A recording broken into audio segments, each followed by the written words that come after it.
ahol a győztes tavaszi hadjárat egyik állomásaként belekerülhettünk a történelembe. Hogyan kerülhettünk bele a történelembe?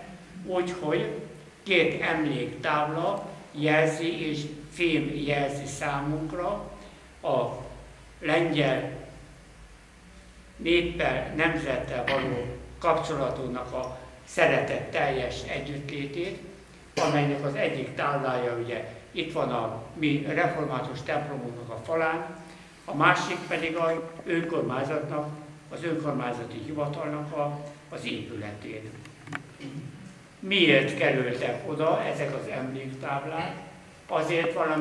Azért, mert valami baráti szövetség kapcsolt egybe bennünket, ami lengyel sors testvéreinkkel össze, amelyet annak idején a múzeum barátoknak a köre szorgalmazott, hogy 40 évvel ezelőtt, 1972-ben ezeknek az emléktábláknak ugye helyet találjon és helyet szerezzen.